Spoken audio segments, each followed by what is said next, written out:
So yeah, when I wrote this speech, I didn't realize I was going to have to give it after this picture montage. So a little bit of a tearjerker, but I'll try to see if I can get through it. So good morning, everybody. Thank you so much for having us here on behalf of myself and my daughters, Abigail and Madeline, and Chris's parents, Bill and Jan, and his brother, Jason.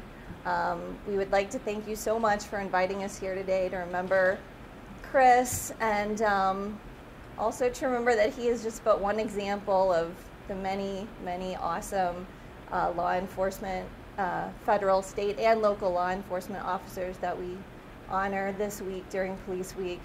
I think it's great that we have a week that we can remember them and think about the sacrifices that they've made for the protection of all of us and for our country. So thanks for having us here. So you guys didn't know Chris, obviously, but maybe you've heard some stories about him. You've heard some stories about Chris the agent, Chris the HRT operator, or the tragic accident that took him from us.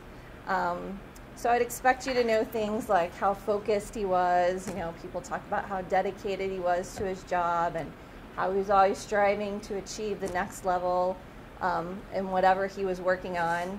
So today I wanted to get up here and give you a few examples of some things you might not know. First of all, Chris was pretty into playing sports, especially in his younger days. And when we first met, he tried to get me involved in physical activities as well. Let me just preface this by saying that I'm the most non-athletic person that you should ever want to meet. But, you know, he was very goal-oriented, so I'm sure he felt that it was his job to get me involved in some of these things. One of his great loves was skiing. You saw some pictures there of skiing. He was an excellent skier. His dad actually didn't start skiing until he was older, and he took Chris when he was a little boy. And I think Chris told me the first day that he ever went skiing, he cried the whole day. But he quickly got over that, and he became an amazing skier. And so when we started going out, he informed me that I would also have to learn how to ski. And I said, I really don't think that's a very good idea. And he said, well, if you want to be with me, then you're going to have to learn how to ski. And I said, okay, I guess I'll learn how to ski then. And he actually proceeded to take me skiing when we lived in Northern Virginia. We went up to Pennsylvania and some other areas, and he actually was a very patient and excellent ski instructor, and I ended up having a blast. I ended up learning how to ski, and when our daughters came along, he taught them both how to ski, along with ski school and everything too, but he was a very good teacher as well. And that actually ended up becoming one of our favorite hobbies that we would do together as a family, was skiing. So that was really amazing. Also, although not so much so with what I like to call the racquetball fiasco. So when we were dating, he was like, oh, you know, we're going to go play racquetball. And I was like, you know, I don't really think that's a good idea. My hand-eye coordination isn't very good, etc. But he didn't believe me. He was like, no, you're just making that up. You know, we can go play racquetball. And he took me to play, and that was the one and only time that we ever played racquetball. He was like, yeah, you should never play this again. And I was like, okay, yeah, I tried to tell you. But then he agreed with me that, yeah, that was not a good idea. In those early days when we were going out, he tended not to believe me because he assumed that everyone was as talented and tough and independent as he was.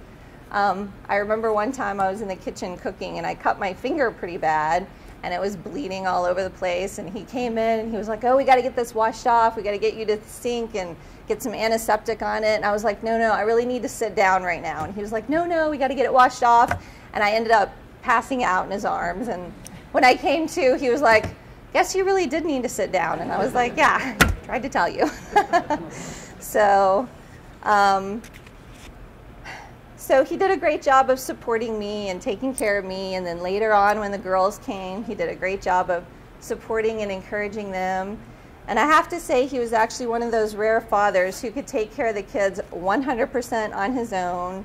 He didn't have to call me up asking me where this or that was or what he needed to do next or you know, what their schedule was, or he wasn't one of those guys who had to call his mom up every time I went out of town or whatever. He could take care of him totally on his own. So obviously his parents raised him right. I will say that I was slightly concerned when I discovered that as the girls got older, and by older I mean like 4 and 7 years old, father-daughter bonding time consisted not of dress-up and tea parties, but I would come into the living room and they'd be watching Ultimate Fighting Championships and Top Shot. And later on, more recently, even The Walking Dead. I was like, I don't really think this is appropriate TV for the kids.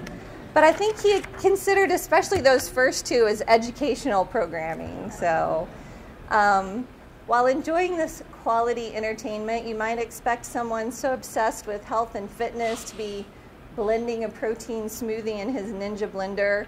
But would you expect this same individual to be devouring a giant-sized chocolate peanut butter cup from Rocky Mountain Chocolate Factory? Because every time we went to Colorado, we had to go to Rocky Mountain Chocolate Factory and get the giant chocolate peanut butter cup.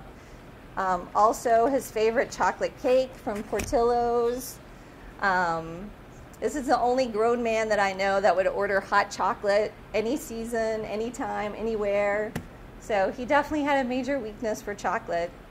So the things that keep me smiling, that have kept me smiling over the past 2 years, you know, every time the girls order a hot chocolate, I think to Chris, every time I look at Abigail's eyes, she has her father's beautiful blue eyes. Every time I go to Madeline's soccer game and think how proud he would be seeing her playing sports. So next time you order hot chocolate or catch an episode of The Walking Dead, remember Chris's life and legacy. To Chris, an amazing agent, husband, father, and friend.